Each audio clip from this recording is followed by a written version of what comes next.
is in 2 days. The game against Michigan in 86 days. I'm here at the Woody Hayes Athletic Center with Tony Gerdeman of BuckeyeHuddle.com. We just finished up our last kind of full media session for the week. We'll talk to Ryan Day very briefly on Thursday. But Wednesday night at the Woody Hayes Athletic Center, got a chance to talk to, 5 players, I think? Yep. TreVeyon Henderson, Tommy Eichenberg, Jaxon Smith-Njigba, Miyan Williams, and Luke Wypler. So little offensive heavy, but it feels like that's kind of, the offense is, certainly one of the stories of this team at least. And, there is a lot to talk about once again. I guess we can, I guess let's start with Jaxon Smith-Njigba, who, I think, you as an Ohio State fan have probably been looking forward to this game since, hey, the end of the Rose Bowl, like, oh, look, Notre Dame's the next game. That's exciting. Tony, how long has Jaxon Smith-Njigba been looking forward to this game in particular? Yeah, he was asked if he prefers to open with these kinds of games or like a Arkansas State, and he said, I love these kinds of games. I've been looking forward to this game specifically since he was a recruit. So that's 4 years or so since he's been looking forward to this very game, this very week. And I'm thinking at this point, I need to redo some bold predictions and throw in some Jaxon Smith-Njigba stuff because he seems very excited to be playing in this game. And we know that he is capable of just about anything. Mm-hmm. And so you combine these things and it's like, boy, he could do just about anything on Saturday night. Yeah, and, we've talked all week about Jim Knowles and the defense being pretty confident in what they've got right now. Pete Thamel of ESPN asked Jaxon Smith-Njigba, what's the ceiling for this team? What could this offense be this year? Said, quote, I feel like, and this is, I'm not going to swear this is an exact quote, but it's pretty darn close. I feel like we'll be the most explosive offense in the country. And, this is, you look at the pieces they've got, and you look at the talent they've got, and you look at the track record of Ryan Day and Kevin Wilson, and it's like, that's not, I don't know that that's even cocky. That just seems like, yeah, that is a statement of fact. That is what they could be this year. Who else would you choose? People look at Alabama, but Alabama has lost their best receivers, their best running backs, and have had to go to other schools to replenish those positions. Once again, I'm not saying anything wrong with that, but it's just, you think you could recruit some players. Right, yeah, Nick Saban. What is Nick Saban's problem with recruiting? But you look at the running game, the players that they have, Miyan Williams, TreVeyon Henderson, big play guys, receivers, of course, the quarterback to get them the ball. If the line can hold up, and we think they can, Luke Wypler sure seems confident that they can. It's going to take a unique defense to slow down the explosiveness. I don't know, do you have to bomb squad with all of the different things that they come in and cover up a bomb, and then if they're wearing those bomb squad suits, I think that's going to make it real hard to get an explosive start off the line. Well, so that's probably not. Marcus Freeman has a shirt on that says, "If you see me running, you get running." Follow me. Yeah. It is going to be really interesting to see that offensive line because that feels like if there's going to be an issue with this Ohio State offense, based on what we keep hearing during fall camp, if there's going to be an issue, it's the interior of that offensive line. And you've kind of heard that a bunch of different times over the course of the fall. We've seen it a little bit in the sort of limited looks we've gotten at the team. From what Luke Wypler said tonight, I guess what are you going to say? But what did he have to say about that? Talking about the interior of the line specifically, he said Matt Jones makes playing offensive line look easier than anybody he's ever seen. And he said, trust me, it's not easy. And so that's one side. On the other side, he talks about Donovan Jackson being this incredible athlete who is 6'4", 315 pounds, can hit, nearly sub-4, can bench 225 over 30 times, and can just smash dudes. And then somebody asked him, what about Ohio State's second-year starter at center? Luke Wypler, 2 years now starting. And Luke Wypler talked a bit in the third person, which was great. He's like, well, Luke Wypler, but this is a guy, I think anytime you have a center returning as a starter, that sets up everything so much better on the offensive line. He sees everything better. He as Ryan Day says, they have stuff to call back to. This is no longer the first time they're doing something. This is the 13th, 14th time that he's going to be starting in a game. So this is all old hat to him, which is key when you're facing a defensive line that you don't really know what to expect. And so you have a guy that you can adjust with and who can adjust on the fly and just in front of the new offensive line coach, getting those guys ready to just be able to expect anything and then adapt to something else. And, I think we hear all the time about how this offense has had to adapt to all the stuff the defense is throwing at them and how that sort of prepares you. You also, this is a little like a baseball team that's strong up the middle. You've got a good catcher and a good shortstop and second baseman and center fielder. That goes a long way towards having a good defense. They've got a returning starter at center. They've got a returning starter at quarterback. You've got, your tackles are not one's a returning starter, one's a returning starter from a different position, but is a 5-star kind of guy, and it feels like they've kind of got all the pieces there to, not just be okay, but have learned from what was, last year was an okay offensive line. It wasn't the best Ohio State offensive line, and we've talked the 4 tackles thing to death, but you have the potential to take what Luke Wypler saw last year, have another year in the weight room, have another year of, okay, he's a smart guy. If he didn't go to Ohio State, he's going to Stanford. So, this is an intelligent human being. So he's had a whole year of learning and another year of film. And, when you're watching film when someone else is playing is one thing. Watching film where it's you out there and what you were thinking when you were doing that, that's a whole nother level of learning. So it feels like Luke Wypler might be one of those guys who takes not just a step, but maybe a significant step this year. Yeah, a Remington candidate. And overall of this offensive line, you're going to have 3 guys in new positions. But if that situation were to happen to you, you would want it to be like this, where you've got Paris Johnson, who is a returning starter, going to a new position, but then Matt Jones, who has started all over the interior, being one of those other guys, and then supreme athlete 5-star Donovan Jackson in his second year being the third guy in a new position. So yes, 3 new guys in new positions, but I don't think anybody is crying for the Buckeyes and their offensive line woes right now. Wait till next year, maybe. Yeah, and another guy who is sort of in that conversation of taking what he saw last year and learning from it and getting better is C.J. Stroud. He was someone we didn't get a chance to talk to C.J. Stroud today, but Jaxon Smith-Njigba was asked about him, and he said, how is C.J. Stroud a different player than he was at the Rose Bowl? Because this is the first time most people are going to be seeing this Ohio State team since the Rose Bowl, which was 9 months ago today, as of Thursday when the podcast airs. We're doing this live on YouTube. It's a little confusing. That's okay. 9 months ago, 8 months ago, 8 months. Just continue. Anyway, some number of months ago. Did I curse myself by making fun of your math on the Buckeye Weekly episode on Wednesday? Definitely. A number of months ago. Who's the dummy now? Still you. A number of months ago, you saw C.J. Stroud, you saw Jaxon Smith-Njigba. They had that huge game in the Rose Bowl. There's been a lot of time that's elapsed since then, and Jaxon Smith-Njigba said the biggest thing is honestly just maturity. It's just another year of maturity, another year of film, another year of just being another 8 months older. Like, that goes a long way in terms of who he is as a person and as a quarterback since the last time most people saw him out on the football field.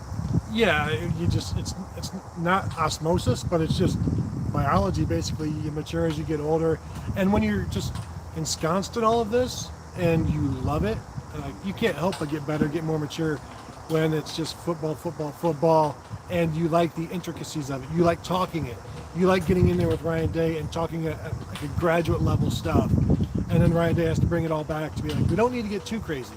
Let's do what we do well and execute that stuff, because if you've got 2 professors talking, the rest of the class might get lost a little bit.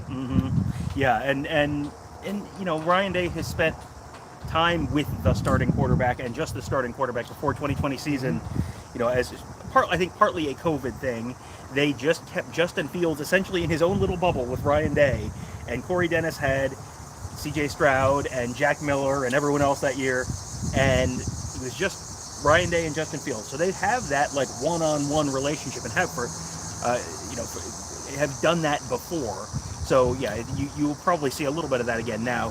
One thing we heard from a couple people, Luke Wypler, Tommy Eichenberg, they're just, this is a common refrain this time of year, but man, they are just looking forward to hitting anyone who is not a teammate. They are so tired of hating each other.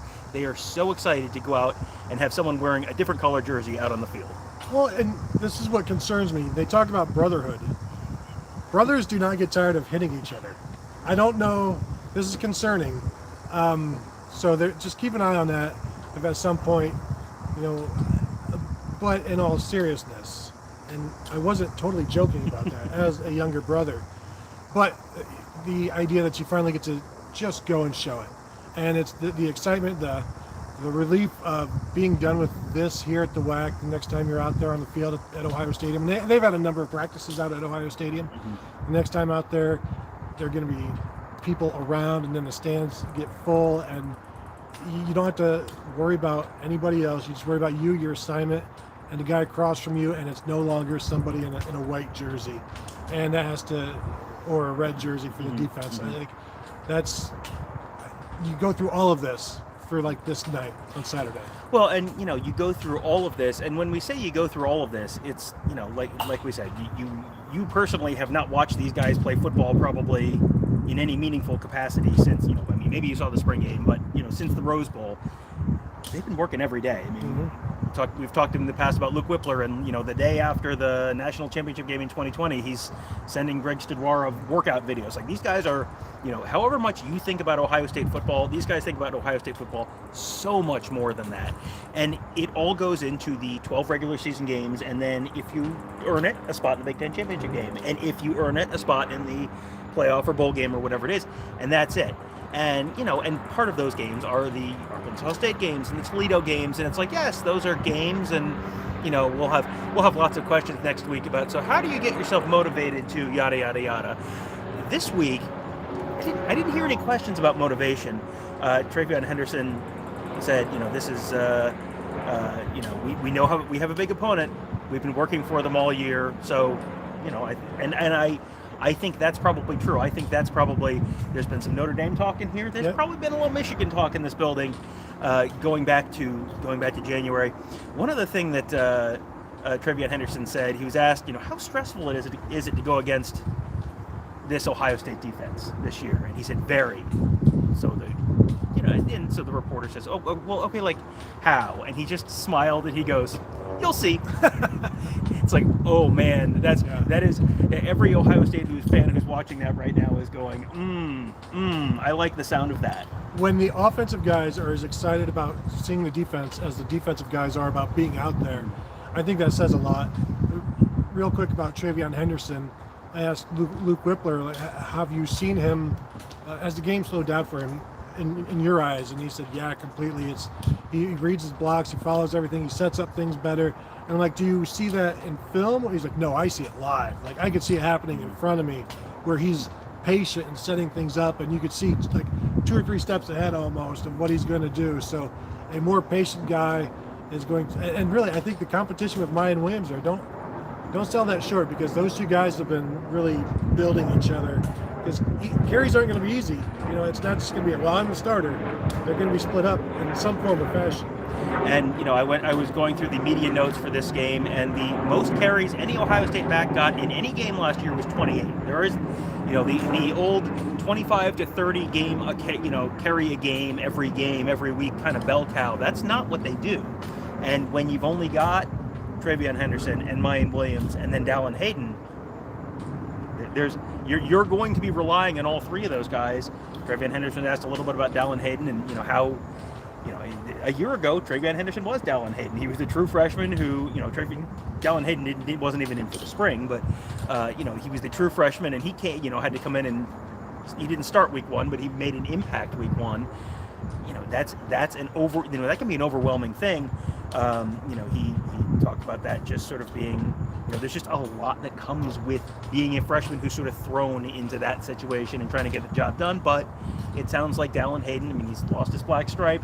He's very clearly the number 3 guy at this point. So, it sounds like he's kind of, there's a lot to do, but it sounds like he's done that for the most part. And he's learning from 2 guys who are young but are veterans. They've played. He's learned from watching TreVeyon Henderson pass block. Things like that where maybe TreVeyon wasn't as good at it last year. He's better now. So he's seen these guys a level up than they were last year, which forces him to play at that same level. So I'm interested to see how much we see of him, and I won't be shocked if it's more than none. Yeah, I think you're going to see something of him. I mean, if the game is a one-possession game the whole time, maybe not. But if it gets to be a multi-possession kind of game, or maybe you just want a little change of pace, it might be 2 carries. But I'm with you. I think you probably see him at some point on Saturday.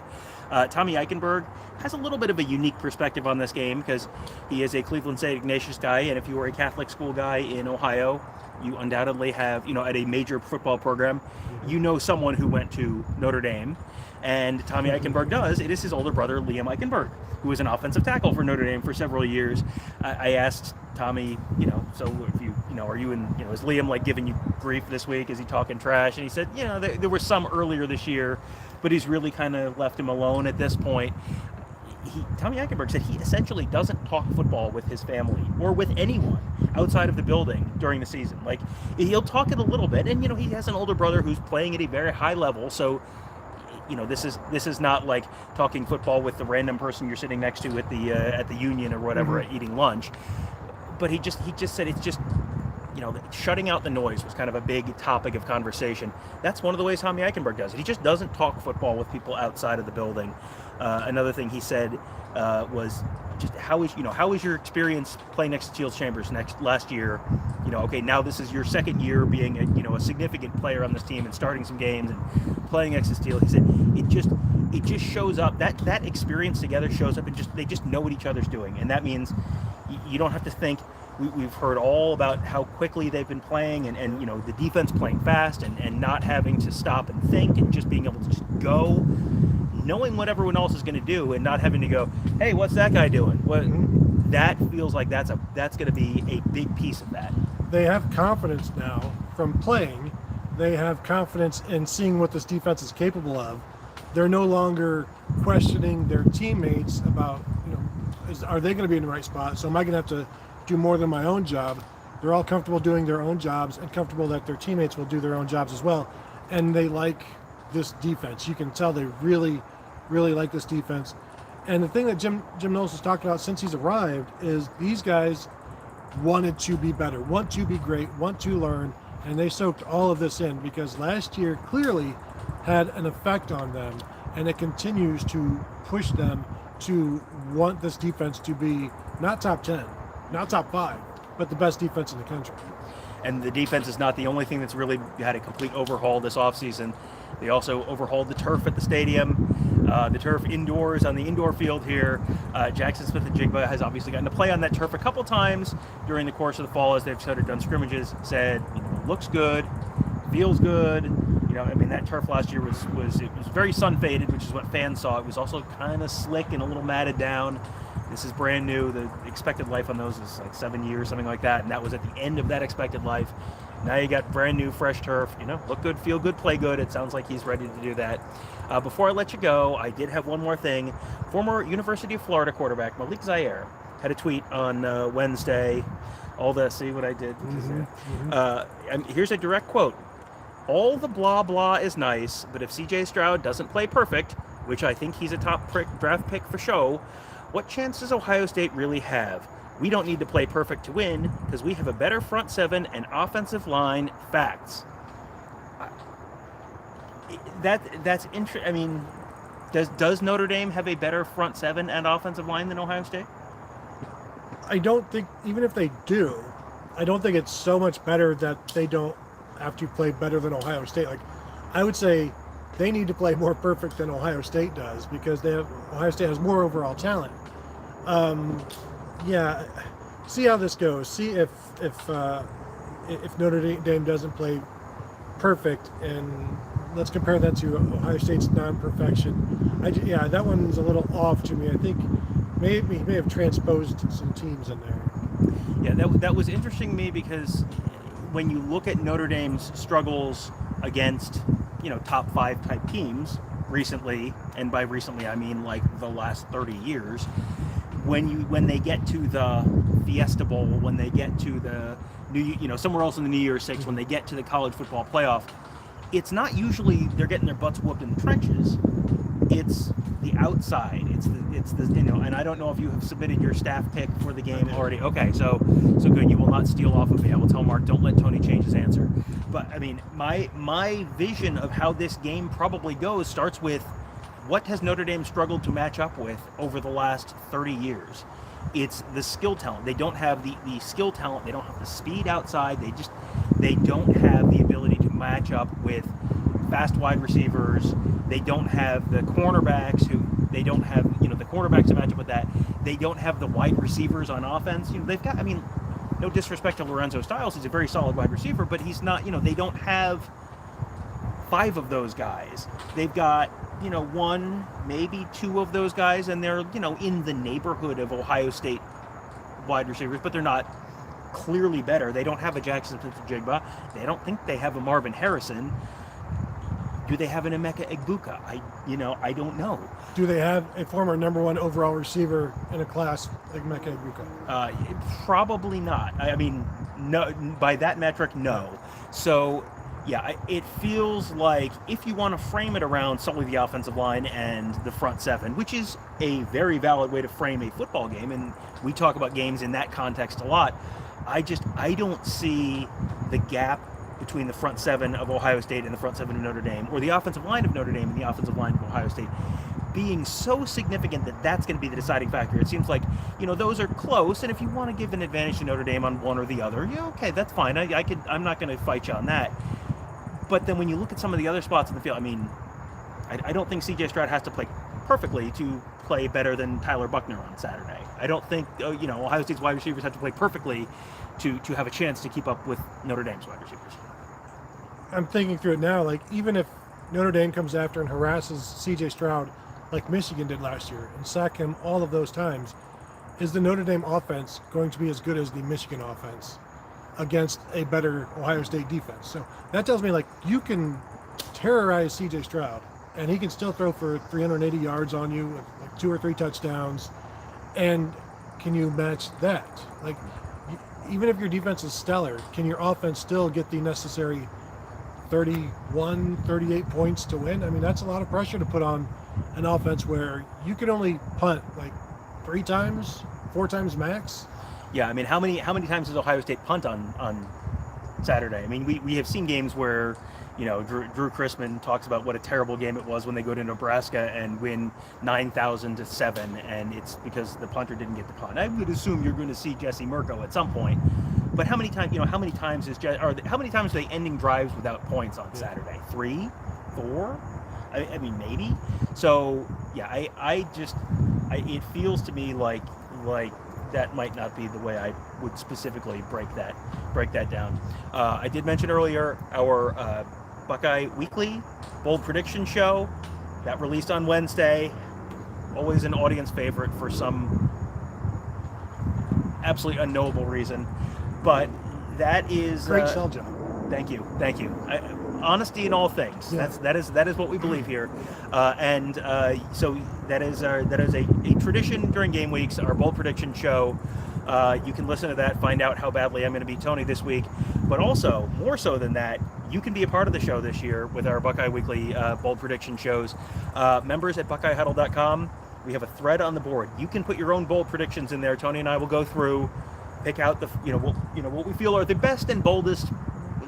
There's a delicate balance between being bold enough to count as bold, but also not so bold that it's like C.J. Stroud has 7 tackles for loss on Saturday. Like, yes, that's bold, but it's also never going to happen in a million years. So finding that right balance, we'll pick, from the all the submissions on the board. You, the viewer, will be challenging us this year. You will be taking a part in the greatest competition in the history of humanity. Is that an oversell? I mean, I'm trying to be honest here. I don't want to oversell it. It was until we opened it up to the public. Oh, okay. That's now it's the second. I mean, would it help you if I told you that we didn't invite Kevin Noon? Would that help at all? Back at the top. It's okay, back at the there top. we go. Okay, good. So Kevin Noon not invited. You are. So you can become a part of the fun at BuckeyeHuddle.com. You got to be a paid member. It's on our Huddle board, which you got to be a paying member of the site to be a part of. But that's where you can submit your picks. And then at the end of the year, we'll have, first of all, we'll see if we can beat the viewers, beat the listeners, beat the members. but also if you are the person with the most points at the end of the season for correct picks, we'll have some kind of a prize. We've talked about maybe giving you like a cool framed photo of the season of your choice, something like that. We'll come up with something fun for you, but you got to be a member at BuckeyeHuddle.com to do that. And hey, lucky you, this is a great time to do it because Tony, I've been led to believe there's a football game coming up in 2 days that is of some consequence. So what do we have at BuckeyeHuddle.com this week for our wonderful members? There is actually a ton. Alex Gleitman just released ADEC with a full recruiting rundown of who's going to be here this weekend, and it's a lot. You got 3 5-star defensive ends in the 2023 class that are showing up, a bunch of 2024 kids. Like almost all of the commits are going to be showing up. I think all of them are going to be here this weekend. So he's got great updates on that one. Mark Givler dropped something yesterday. His skull session with the updates from the road that he's been in Ohio running around to some football games. So he dropped something yesterday. Kevin Noon just dropped his tail of the tape, which is an exhaustive game preview of Notre Dame and Ohio State of what to watch for. Tom is doing podcasts. I am helping him, and really, Tom, I'm thinking the framed photo. I'm looking at it right now. Mm-hmm. Yeah, if you want a framed photo of Tony and I doing a podcast, I mean, we can talk about it. It's a little weird, but I might need to meet you in a public place to turn that photo over. But we can do it like a Craigslist thing. Meet you at a police station and turn the photo over. But yes, if you want something that's a little less weird than Tony and I doing a podcast, I'm gonna guess. I mean, we'll be at the game on Saturday. Will I get an interesting photo? Who's to say? I'll probably shoot 2,500. 1 or 2 of them are going to turn. I mean, I do the 1,000 monkeys, 1,000 typewriters thing. Yes. Eventually, I'll come up with some Shakespeare. So we'll have some cool photos on the site on Saturday. We'll have a fantastic, really in-depth, longer than you're used to live pregame show. We'll have we have big stuff planned for the postgame show as well. We've got a really great staff at Buckeye Huddle, which means we've got a lot of folks who can share some insight and analysis.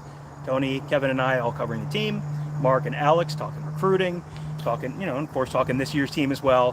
And then we also have Ross Fulton, Justin Whitlatch, and Devin Radcliffe covering the X's and O's for us.